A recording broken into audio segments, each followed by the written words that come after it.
Hello and welcome to Darius Comic School, and today we'll talk about the movie The Matrix. So why are we lately talking just about movies? Why are we not talking about comics? So fun fact, the Wachowski brothers, before they got into movies, they wrote comics. Sadly, I don't have a Wachowski comic, but in some videos I saved and I will watch. It says that it's pretty much the same as the Matrix, so they had those ideas already. And the next thing, like I have a plan for videos I want to do here. And the next thing was also that before they started shooting the video, they had it all laid out, the whole first movie, and it was drawn by Steve Scroach and by Geoff, what's its name? The guy who makes that monk comic and the monster comic with all of these details. I'm checking, where do I have my notes? Well, I cannot find it, but Steve Scroach, and I will do, the next video will be the Matrix storyboard video, and then the video after that will be probably a Steve Scroach comic, and then we go into José Ladrón, my favorite Batman, drawn by John Romita Jr., and then we'll take also a look at Olivier Coipel, a Frenchman who drew The House of M, which I'm not very fond of the story. I think it suffers from a thing that we will discuss today, but the drawings are amazing. And then I have a Thor down there, and it's amazing. So why Matrix? Where have I been? First, where have I been? I could churn out videos, but that's not my primary goal. The goal is to build an audience, to create comics, to market those comics to you. But at the end of the day, I want to give you fun comics, and I want to give you nurturing comics. And The Matrix 1, the movie, did both. It is deep. It is an amazing masterpiece of structuring a movie, in which we'll talk right in this video. And it also is visually stunning. So it has the holy trinity. It looks amazing. And it's not a Zack Snyder looks amazing. It's which I don't want to shit on Zack Snyder. I kind of liked and loved very much that he brought Watchmen to the big screen. But we're talking about visually stunning, great action, I want to say, and then also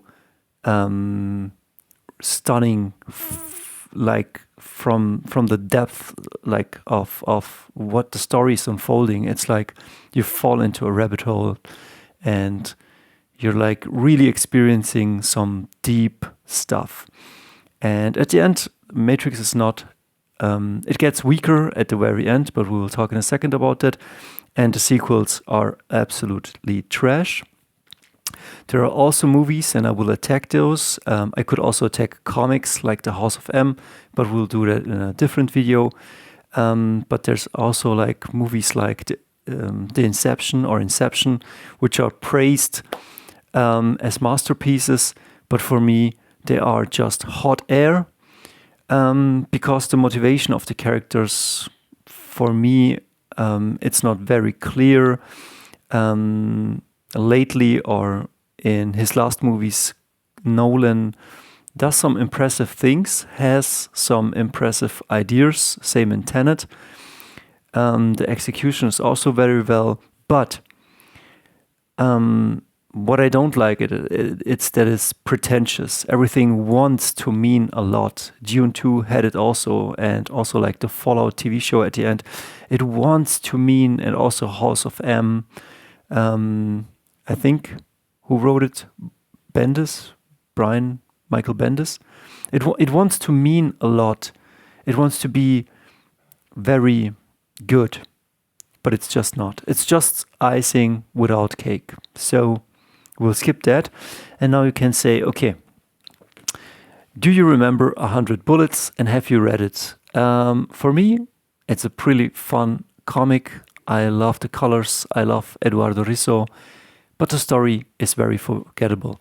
And if you look there is like Hellboy, Mike Mignola, there is Sin City, there is Black Hole right there from Charles Burns, and there's Nathan Never, and there's The Walking Dead, and Jeff Smithbone, and those movies, those comics have something in common. They not only look great, and they also have a great pacing, but they're also very memorable. And they are very memorable. Well, this is kind of forgettable, because they really say something. The story has meaning to it. And this is where we go into what I learned from The Matrix, the first part. For me, there are no other Matrix movies. And what we can apply to comics. I'm also thinking if, and that's a thing I have noted here, I want to go over The Matrix and analyze it scene by scene, and maybe take that structure and build a comic like I have that Commando Werewolf or Panther Commando or something like a soldier in World War II, and he falls and then he gets brought back to life as a monster to fight again. But then he sees how cruel the system is, and at first he believes in the cause, and then he wants to turn against his creators and an evil, how do you say it? An evil, the guys who command him. And so, watching The Matrix, I came to this conclusion. So, it's a bit all over the place, but now the video really starts. So, last week, I don't know, I had a lot of things going on, but something told me, you gotta rewatch The Matrix. And I thought to myself, why should I rewatch The Matrix? I watched it like 100 million times. And it's a good movie, but I don't want to rewatch it. And something said, sit your ass down and watch it. I have to say, do I record? Looks like it. So, I hope I'm in focus.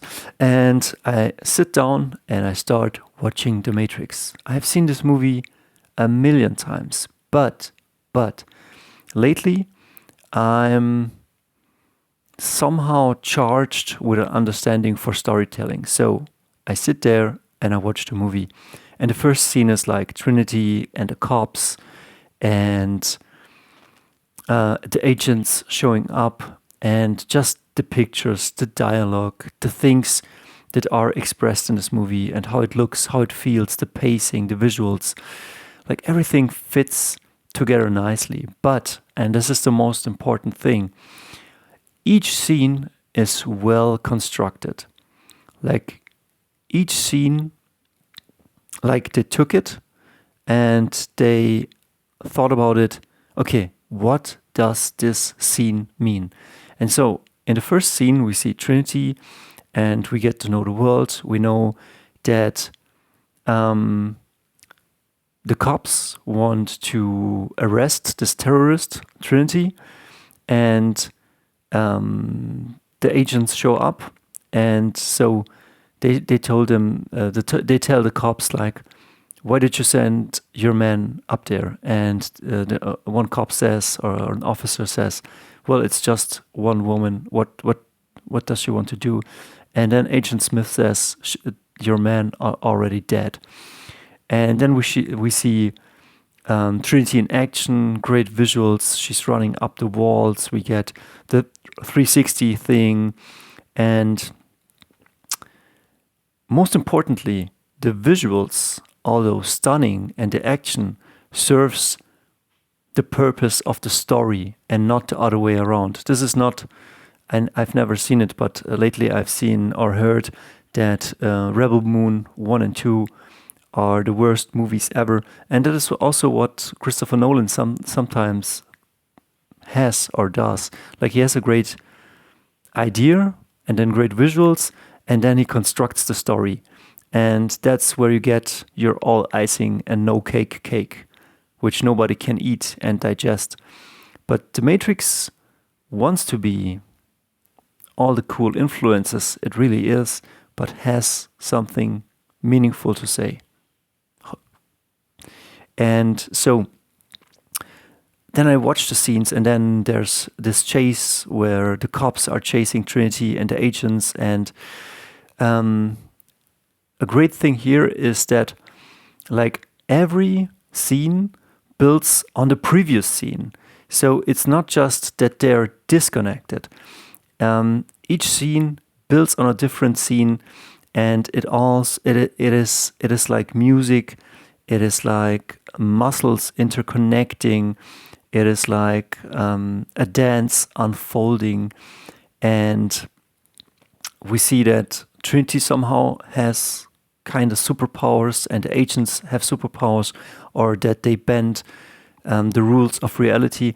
And another great thing is that Trinity really is afraid of the agents. So we're building up an enemy or an anti-hero or a villain that is really hard to beat and that is really, really scary. And that is very important because throughout the film, and I spoiler it here, like in the final battle, in the final climactic battle, where Neo fights Agent Smith, he can't beat him. He learns. He almost beats him. We will come to the climactic battle in like 10 minutes, but he stays and he knows he wants to fight him. There are different stages of the fight. There's a level 1 fight, like it's like a boss fight in a video game, but it's a level 1. Then the boss gets defeated at level 1. Then he gets stronger. Then you have to get stronger, and then there's a final stage. But Neo cannot beat. He kind of beats him by pure, I don't want to say luck, but strength of heart. But he cannot beat him. Like, Agent Smith comes back again. And throughout the movie, we have an evil bad guy who stays always on top of the good guy. That's a thing I was missing in Inception, where the generic bad guys have, like, I don't know, they're just like antivirus programs, and they are faceless, they have no motivation, you don't understand why, and it's something's missing. And if Agent Smith just would have been this program that defends the Matrix, it would have sufficed. But at the end of the movie, it goes even beyond that, when Agent Smith is not just the antagonist, the prime antagonist, and explains to us, the audience, why he hates humans so much, which is a great scene where he categorizes the humans as a virus in his understanding. But then the movie or the script goes even beyond that. It gives him a personal reason, where Agent Smith is in the Matrix hunting Morpheus, and as a machine or as a program, he knows what he is, but he says he has spent so much time in this zoo, and the smell that he despises humans, and that he himself fears to become this human animal. And he definitely gains a level of insanity, and that makes him very relatable. That is something that makes us, the audience, get goosebumps, because it's not just evil. He's not just doing his duty. He's definitely someone who is fending for his own life, who has his own motivations, and we can understand his hatred, we can understand his motives, and that's always very important. That makes the thing always very real. And we'll come back to the beginning. After Trinity gets to the phone line and the agents know that there's a traitor and they can trust the traitor, they go now to Neo. And then we start with Neo, knock, knock. And it's beautifully like he wakes up at the door and they call it, hey, my personal Jesus Christ, and all of that stuff. And I do not want to outline all of the story. Maybe I will do the Matrix analysis scene by scene, because each scene furthers the motivation. Like the Trinity chase scene leads to Neo waking up. Neo waking up leads to us questioning, what are we seeing? Then we see he's a hacker. Then they invite him to the party. Then on the screen it says, follow the white rabbit. Then he goes there. And it's very organic how the story unfolds. It's written really beautifully because we can see and understand the chain of causality. And when that is broken, we lose the audience movie bond, or the audience comic bond, or the bond between a book I'm reading right now, Frank Herbert's Dune. I never read this one, so I watched the movies first, or I heard of it, and this is a great book. I cannot put it down, because really it's not about the planet, it's about other things, but we'll come to this. In my eyes, it's somehow about leadership and parenthood and becoming a man, as strange as it sounds. And I've just read 130 pages, but it's very deep and it's written in a great thing. And the great thing is that you want to have a certain outcome in your story, and each scene or each character furthers your plot towards that final scene. So you trim off the fat. What's not needed goes. And so Neo wakes up. He meets Trinity. Then he wakes up at his own home. He's late at his job. And then his boss tells him, oh, Mr. Anderson, you think you're so special, but you're just an employee of this enterprise. And every line that boss tells Neo is very, very important. It really hits home the feeling. I mean, it makes sense of what this corporate suit is telling you, but it also gives you a feeling of powerlessness, of that you are a cog in a machine.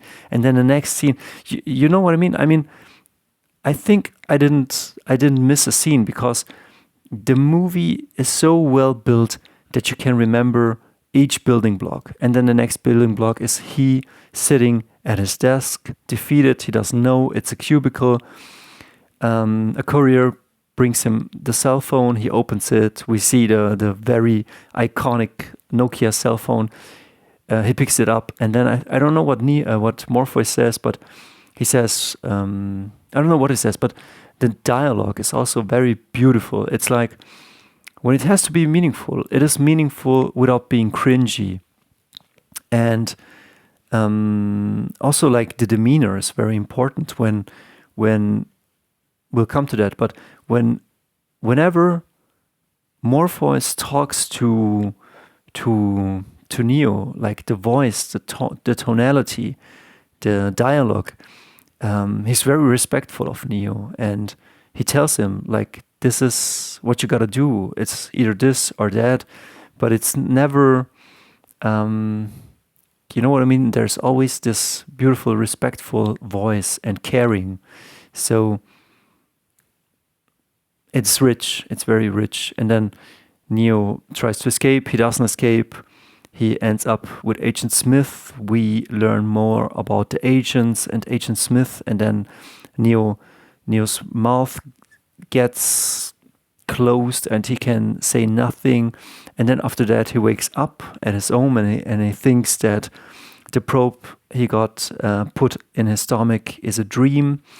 And then Morpheus calls and he says, they underestimated how important you are and meet up with us. And then we get this great shot of this bridge, under the bridge, and it looks very much like Dark City, another good movie. I don't want to say great movie, but another good movie or even great movie. And as you can see, and I think the Wachowskis were looking at a lot of other stuff. So I want to say to you, it's okay to steal if you use it in a good way in something that you are making, if you imbue it with your own meaning. And it's not just a hollow copycat. If you really want to say something, it's okay to steal bits and pieces from other stuff you like to build your own thing. But don't go too far. But yeah, I know that the maker of Dark City, or the creator, said like, a lot of people said that the Matrix stole a lot of stuff. And what can I say about that? Well, they have done a masterpiece, so maybe that excuses it a bit. But Neo gets in the car and he's driving with Apoc, Switch, and Trinity. And again, the dialogue is so beautiful. It's not like over-explaining stuff. It's not like your exposition dump. It is really grounded somehow in reality, and it doesn't make the audience feel dumb. It is like, it treats you, the audience, doesn't matter if you're a comic audience, a TV show audience, a book reader, or if you know what I mean? It treats you in a very respectful way. And I think Switch is her name. She tells Neo, so it's either our way or the highway. And Neo is like, okay, then fuck it, I get out. But then Trinity grabs him and tells him, look, you've been down that road many times and you know it leads nowhere. And it probably means something like that feeling you have in these structures we have built, cities where people are alienated and not really connected. And for this, even deeper, because he doesn't know he's in the Matrix. And she doesn't do it in the tone that we have, that was kind of propagated to us in the last 20 years, like the boss bitch. She can definitely kick ass, but she's still a woman, and she's kind of soft and nurturing in a way, and I like that very much. Like, it's a great movie. And so Neo stays, he meets Morpheus, he offers him the pills, and then what happens then is really great. Then when Neo wakes up, he wakes up in a new world. And I watched a lot of reaction videos of people first time watching it, and it's a shame that those reaction videos viewer always have to say something, because it's a movie reaction and people watch them react to it, so they always have to say something stupid or silly to emote. But if it's not that way and you can just look at their eyes and you can see at their bodies, like, it's really cool as a creator or artist or writer or comic artist or movie artist to see the reaction of the audience, what happens. And they're trying to compute what they see. Like, Neo gets, you know what, and then it goes in, and then he wakes up and he's born into this pod and he has no hair. And then he looks down and he sees all those people, and you're thinking like, what's going on here? What's happening? What am I watching? What am I experiencing? And that is a big, beautiful moment. If you can give your audience an experience like that, it's just amazing. And so he wakes up, and he then gets unplugged. And even at the beginning of the movie, like the guy who takes some hacker program, he says, "Oh, Neo, you're my own personal Jesus." And then Neo says, "Do you have that feeling sometimes when you don't know if it's a dream or if it's real?" And the guy says, "Yeah, I know that. That's called mescaline or something. Man, you need to unplug for a while." And then Neo gets flushed down and gets saved by the Nebuchadnezzar. And the first words Morpheus says is, "Welcome, welcome to the real world." And then we get this beautiful scene where they get rid of all his, I don't know how you call them. And he says, "Why do my eyes hurt?" And he says, "Because they've never been used." And so everything they say, everything we see, every scene in itself builds on what came before and what will come after it, and it serves the purpose of the climax, the final nugget of the story, the whole theme of the movie. What's it about? And then Neo wakes up and he touches the back of the head, which he has this huge plug-in thing, and then Morpheus gives it. It's not the question is not where, it's when. And then he shows him the program. And then we go into something that's called Fun and Games. And another great movie, which is Edge of Tomorrow, has this. It's like fun and games where the character learns now how to fight. He learns the rule of the game. He maybe learns how to defeat the evil boss guy at the end of the movie, of the TV show, of the comic. And or maybe if this would be American Pie or not a comic, maybe this would be the part where the hero goes on his journey and is given the tools by a mentor to beat the opponent, to get to the end, to become the desired outcome. And of course, at the beginning, he gets his ass kicked, and that's what we see in the Matrix. But we learn the rules with Neo, and we learn about the fighting, we learn about the agents, we learn about the girl in the red dress, and each scene is just masterfully made. If you go and watch, for example, Norton Man reviews, and he reviewed the J. Scott Campbell comic Danger Girl.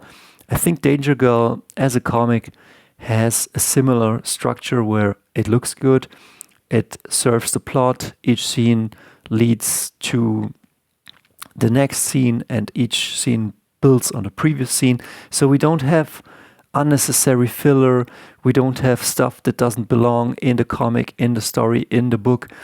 Like it's trimmed down and laser focused to what it wants to say, and it goes all in on that. And then we enter the Matrix, we go to the Oracle, Cypher betrays the crew, and like each scene, like so many iconic scenes. And then we see Morpheus rescuing Neo from Agent Smith. We see that fight, and the first fight I think is Trinity versus the cops. It's level 1 or level 0. Then we have Neo versus Morpheus, and we kind of grasp what could be possible and what will come. And then we get the third fight, which is Agent Smith versus Morpheus, and it's a brutal and a short fight, and Morpheus doesn't stand a chance. And so we think, okay, if Trinity runs, and if Morpheus beats Neo's ass, or if both are at an equal power level, and Morpheus gets his ass handed to him, and he gets crushed within a few minutes, then this evil must be so much more potent than we'd believed. And that raises the stakes. That raises the stakes for Neo even more, because he's naive, he's young. Sure, he has the potential, but he's not yet fully grown. into his power. Trinity and Neo escape. They think about pulling the plug on Morpheus, and then Neo says, no, he saved me because he believed I'm the one, but I'm not the one. So if I'm not the one and Morpheus in my eyes is more valuable than me, then let's go in and rescue him. And Trinity wants to go with him. And also beautiful writing, like Trinity is not just a woman, she's a character. She's not a boss bitch, she's a normal human being. And she says to him, no, I come with you. And he says, no, you can't. And she says, wait, last time I checked, I was the highest ranking officer on this ship. And it's not that Trinity doesn't have the skills. I mean, she probably earned those skills. She's not a Mary Sue. We see her on the ship, on the Nebuchadnezzar, and there everybody has a certain humility because they are just humans in a normal world, which brings us to one very exquisite scene. Somewhere in the middle of the movie, we get introduced that the Nebuchadnezzar needs to hide from the squiddies, this hunter-seeker machine things, and that they have the EMP. And at the middle of the movie, they plant the next big thing for the end of the movie. And in the end of the movie, we have two structures, the real world and the Matrix world. And in both, there is a fight. And if one or the other goes wrong, everything fails. So we have now high stakes doubled. And yeah, Neo goes into the Matrix with Trinity. We get a cool scene. One thing I do not like about the shootout with the cops is that Neo and Trinity go in and kind of in a cold-blooded fashion, murder or kill the cops. I don't know, but it's a cool scene nonetheless, but it kind of breaks a bit the characters because like those are people, and I don't know. It's a bit strange that they would do that because they're kind of heroic and then they kill innocents because that's what the cops are and the soldiers. They're innocent tools, but okay. The fight scene is just from another level. The practical effects, the shootout, in a book, in a comic, in a TV show. It's just stunning to see something like that. It's fun. I don't know why, but it is. It is just amazing. The music. While at the same time, and that's the beauty of the movie, Morpheus is battling Agent Smith, and Agent Smith gives now the speech about humans and viruses, and after that, after they fight, and that's the beauty that Agent Smith for a second unplugs and maybe is infected by humanity a bit, maybe develops some sort of personality, which the machine doesn't have because it's a singularity. But he's infected by humanity and he tells Morphoid that he hates it. And that is so brilliant. That makes you, like, you know that Morpheus really means it, that he wants to free the humans, because early in the movie he gives this great speech about what the Matrix is. And those scenes, my God, breathtaking when they show that humans are formed and you see the baby and all of that body horror. I think that increases also the odds and the things we associate, because as humans, we like to stay natural, and we know that when things cut into you, that it hurts. And the machines penetrate and violate the human body all of the time, and it shows you a certain carelessness, a certain coldness, a certain it makes them cruel, and to feel like a slave, like nobody likes that. Everybody, I think, can understand that feeling, and so you're certainly hooked. And because and that is the audience viewer bond, because you don't want to feel like a slave or used or hurt. You don't want the heroes on the screen to suffer that destiny. And then at the end, Neo shows up with a helicopter, great fight scene on the rooftop, great scene where he dodges the bullet. It's just, I have to check, but it's just like the action doesn't serve, it serves the story, but also it's great action scenes. And when I'm talking here, this is the comic school, we can also have great action scenes in a comic, great fight scenes, and then further go along the story. And I watched a movie, a YouTube video, I don't know if I find the girl, but she's a fighting choreographer, and she watches scenes and then rates them. And The Matrix 1, she likes very much, and 2 and 3, she says that all the fights have no meaning and no purpose.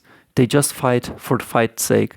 But violence and fighting in Matrix 1 is often a necessity to get to the next point or to overcome the obstacle. There's no other way than to fight through it. And so to be able to fight and to be excellent at fighting is seen from a different angle, because it's not just fighting, it's not just wrestling, it's not just show and beauty. There's always a deeper and higher meaning for it. And Neo rescues Morpheus. Morpheus jumps, gets shot in his leg. Neo jumps towards him, and then the great scenes don't stop. Like Trinity flies with a helicopter through the city. Neo holds Morpheus on his arm. He lets him fall. Morpheus does a roll on a rooftop and catches himself. And then Neo gets out Trinity and the helicopter crashes. And then what happens? Then they get to the subway and Morpheus gets out, Trinity gets out, and then Agent Smith shows up. And here is the climax, almost. This is now the climactic battle. And up until this point, we have learned that you cannot reason with the machine, with Agent Smith or with other agents. You cannot fight them. Fighting them is futile because they will infinitely respawn and they're infinitely stronger than anybody else. But now Neo believes in himself. Now, after all these things, he might recognize that he is the one, or he chooses to be the one. He doesn't have to be omnipotent, but he definitely recognizes that he makes his own choices. Faith or destiny could be there, but he made his own choices. And so he stays and fights. And that is a great moment for the audience, because like we're rooting for him. We're thinking, okay, what's going to happen? Is he going to beat Agent Smith? And then again, there's 3 levels. Like it's a Western. They stand there and then they have a great shootout. Then martial arts. Then the guns are empty. Then they start fighting. Neo holds his own, but then gets his ass kicked. Then he comes back. Then Agent Smith kicks his ass again. And then there is one scene where Neo spits blood. And earlier, again, much more earlier, can you see how the climax is so important? How the climax dictates, like the cake you want to bake, dictates what ingredients you have to buy, or if you want to make a certain pizza, you need to buy certain ingredients. And so earlier in the movie, when he falls he doesn't leap from one building to the other like Morpheus does, and he spits blood there too. And so he learns that you can die in the Matrix. And when Cypher betrays the team and Apoc and Switch die just by pulling the plug, we learn a second time that you can die in the movie. Again, this fun and games or setting up the monster. There's another great video about that, about the movie Fury. Well, this is a panther but I think I got the Sherman Firefly with Brad Pitt up there, ready to be built. But in that movie, for example, a short side quest, we learned that there is a Panzer battalion, there is Brad Pitt and his team, and the main gunner died. And so we learn that there are Hitler Youth with Panzerfaust, we learn about Pak 40, we learn about tanks, and then it's not the final battle, but the big monster of the movie is the Tiger tank, and then there's 3 Shermans or 3 American tanks versus the 1 Tiger tank. And then there is the very final battle against Manny, and a similar thing happens in Edge of Tomorrow. But those movies do something right, and I'm sure that in Sin City from Frank Miller, where Marv is at the farm, that final climactic battle is structured the same way. You have a level 1 fight, a level 2 fight, you have different setups, you're explaining the rules to the audience, what's gonna happen, how can the hero die, how can he not die, what does he have to overcome. And then, yeah, now we reset to the Agent Smith fight with Neo, and then Neo loses at the end of the battle, and Agent Smith grabs him in a chokehold and says, "Can you hear this? Can you hear it, Mr. Anderson? The sound of your demise or inevitability." And then Neo gets up and says, "My name is Neo." And then he escapes, and Agent Smith dies, only to be back. And then Neo runs. There's a cool running scene, and at this point, the movie for me gets a bit weaker, because the final climactic battle doesn't resolve it, but it's okay. And I have to say, I think the Wachowski brothers had a trilogy in mind, where in the first movie we go from Neo is the one to okay, he is the one. Then in the second movie we go from okay, he is the one, but the prophecy was fake, like in Dune. And then in part 3 we go from probably how can normal human beings save the world from the machines. But they screwed the last 2 movies up, so fuck that shit. But I rewatched them, and there were some cool scenes and some cool ideas, and I wish they would have, like, man, if The Matrix 2 and Matrix 3 would have been as good as 1, you would have a trilogy like the Lord of the Rings trilogy, which I would say 1 and 2 are great, 2 I like very much, and 3 maybe is a bit weaker, because it suffers from this huge battle at the end and too many. It's just a video game battle, and it's not a personal battle where you can relate each punch and that. But yeah, and then Neo runs to the phone, gets shot, and then he wakes up, kissed by Trinity, saved by a miracle.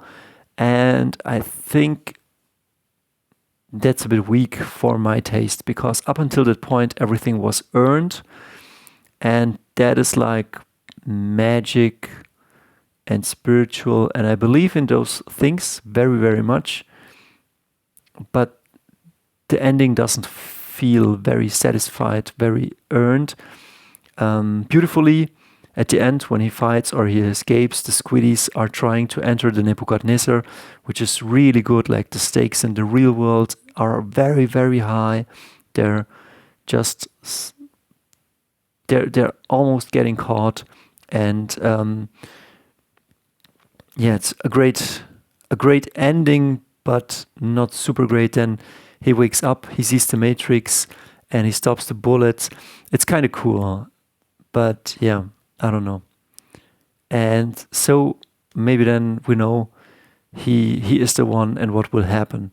Sadly, we don't get good sequels, but yeah.